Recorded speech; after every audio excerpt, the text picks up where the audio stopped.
श्री कृष्ण का महिलाओं के प्रति व्यवहार, एक सरल और बेहतरीन दृष्टिकोण। नमस्कार दोस्तों, आज हम बात करेंगे भगवान श्री कृष्ण के महिलाओं के प्रति व्यवहार के बारे में। उनके जीवन से हम बहुत कुछ सीख सकते हैं, खासकर महिलाओं के सम्मान, स्वतंत्रता और उनके अधिकारों के बारे में। श्री कृष्ण का दृष्टिकोण महिलाओं के लिए आज भी एक आदर्श माना जाता है। आइए जानते हैं कि उनका महिला के प्रति व्यवहार कैसा था और हम उनसे क्या सीख सकते हैं। 1. महिलाओं का सम्मान और समानता। सबसे पहले श्री कृष्ण ने हमेशा महिलाओं को बराबरी का दर्जा दिया। उनका मानना था कि महिलाएं और पुरुष दोनों को ही समान अधिकार मिलना चाहिए।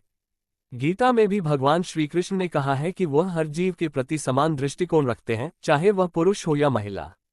इसका मतलब है कि भगवान ने कभी भी महिलाओं को किसी भी तरीके से नीचा नहीं दिखाया। महाभारत में द्रौपदी के चीरहरण के समय श्री कृष्ण ने उनकी मदद की और उनका सम्मान बचाया।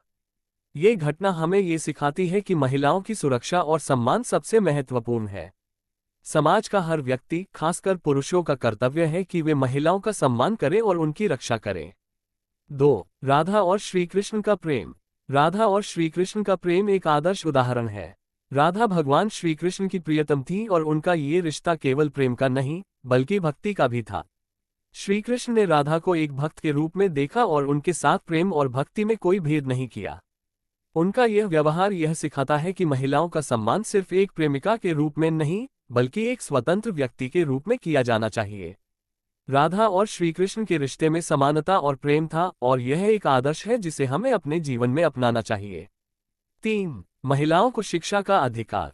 श्री कृष्ण ने हमेशा महिलाओं को ज्ञान और शिक्षा का समान अधिकार दिया। महाभारत में हम देखते हैं कि महिलाएं भी शास्त्रों का अध्ययन करती थीं और श्री कृष्ण ने उन्हें इसके लिए पूरी स्वतंत्रता दी। इसका मतलब यह है कि उन्होंने महिलाओं को अपनी सोच, निर्णय और आत्मनिर्भरता को पूरी तरह से सम्मानित किया। आज के समय में भी हमें ये सीखना चाहिए कि हर महिला को अपनी शिक्षा और आत्मनिर्भरता के लिए प्रेरित किया जाना चाहिए, ताकि वह अपने जीवन में स्वतंत्रता से फैसले ले सके। 4. महिलाओं का संरक्षण। श्री कृष्ण ने हमेशा महिलाओं की सुरक्षा का ख्याल रखा। द्रौपदी के चीरहरण के समय जब कोई उन्हें बचाने नहीं आया, तो भगवान श्री कृष्ण ने उन्हें अपनी आशीर्वाद से बचाया और उनका सम्मान बनाए रखा। इस घटना से हमें ये सीखने को मिलता है कि महिलाओं को हर परिस्थिति में सुरक्षा मिलनी चाहिए और उनका सम्मान किसी भी हाल में नहीं कम होना चाहिए। आज के समाज में भी हमें ये ध्यान रखना चाहिए कि हर महिला को सुरक्षा मिले और अगर किसी महिला को किसी संकट का सामना हो तो हम उसका समर्थन करें। 5. महिलाओं से संवाद और सहयोग। भगवान श्री कृष्ण ने हमेशा महिलाओं के साथ संवाद किया और उनकी भावनाओं का सम्मान किया। महाभारत में उन्होंने द्रौपदी, सुभद्रा और अन्य महिलाओं से कई बार महत्वपूर्ण बातें की। उनका ये संवाद दर्शाता है कि महिलाओं की राय और विचारों को महत्व दिया जाना चाहिए। श्री कृष्ण ने ये सिखाया कि महिलाओं के साथ संवाद करना और उनके दृष्टिकोण को समझना समाज को एक बेहतर दिशा में आगे बढ़ने के लिए जरूरी है। यह आज भी एक महत्वपूर्ण शिक्षा है, जिससे हमें ये समझने में मदद मिलती है कि महिलाओं को भी अपनी बात रखने का पूरा अधिकार है। 6. निष्कर्ष। भगवान श्री कृष्ण का महिला के प्रति व्यवहार आज के समाज के लिए एक आदर्श है। उन्होंने हमेशा महिलाओं को सम्मान, समानता, स्वतंत्रता और सुरक्षा का अधिकार दिया। उन्होंने कभी भी महिलाओं को किसी भी प्रकार से नीचा नहीं समझा और उनका हमेशा आदर किया। अगर हम भगवान श्री कृष्ण के आदर्शों को अपने जीवन में अपनाएं, तो हम एक ऐसा समाज बना सकते हैं जहां हर महिला को सम्मान, अधिकार और सुरक्षा मिले। हमें महिलाओं के साथ हमेशा समान व्यवहार करना चाहिए, उन्हें हर क्षेत्र में अवसर देना चाहिए और उनके अधिकारों का पूरा ख्याल रखना चाहिए। कहानी, श्री कृष्ण और द्रौपदी की आस्था। महाभारत के समय की बात है जब पांडवों को अपनी कड़ी परीक्षा से गुजरना पड़ा।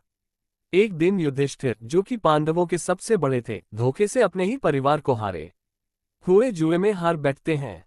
और इसके बाद द्रौपदी, जो पांडवों की पत्नी थी, दुर्योधन और दुष्ट कौरवों के हाथों अपमानित होती हैं। द्रौपदी का अपमान करने के लिए कौरवों ने उनका चीरहरण करने का प्रयास किया और सारे दरबार में ये घिनौनी घटना घटित होने लगी। द्रौपदी, जो पहले से ही अपमानित और हताश थी, भगवान श्री कृष्ण की ओर शरण में आईं। वे पूरी तरह से आहत हो चुकी थीं, लेकिन उनके भीतर एक विश्वास था, भगवान श्री कृष्ण मुझे कभी अकेला नहीं छोड़ेंगे। द्रौपदी की यह आस्था श्री कृष्ण के प्रति इतनी मजबूत थी कि उन्होंने अपनी पूरी उम्मीद श्री कृष्ण से लगाई। भगवान श्री कृष्ण ने द्रौपदी की पुकार सुनी और उसी क्षण उनके पास पहुंचे। जब द्रौपदी के वस्त्र उतारने की कोशिश की जा रही थी, श्री कृष्ण ने अपनी दिव्य शक्ति से उनके वस्त्रों की लंबाई अनंत कर दी। जैसे जैसे कौरव उनका चीर खींचते, वैसे वैसे उनके वस्त्रों का बढ़ना जारी रहता। पूरी सभा के सामने भगवान श्री कृष्ण ने अपनी कृपा से द्रौपदी का सम्मान बचाया और उनका अपमान नहीं होने दिया। द्रौपदी ने श्री कृष्ण के प्रति अपनी अटूट आस्था और श्रद्धा को महसूस किया। इस घटना ने ये साबित कर दिया कि जब किसी व्यक्ति का विश्वास भगवान पर पूरी तरह से होता है, तो भगवान हमेशा उसकी मदद करते हैं, भले ही स्थिति कितनी भी कठिन क्यों न हो। इस कहानी से हमें ये सीखने को मिलता है कि भगवान के प्रति आस्था और श्रद्धा सबसे बड़ी शक्ति होती है। चाहे जीवन में कितनी भी कठिनाइयां आए, अगर हमारी आस्था मजबूत हो और हम सही रास्ते पर चलें, तो हमें भगवान का आशीर्वाद हमेशा मिलता है। द्रौपदी का उदाहरण हमें ये बताता है कि हमें कभी भी अपने आत्मसम्मान और विश्वास को खोना नहीं चाहिए, क्योंकि श्री कृष्ण हमेशा हमारे साथ होते हैं।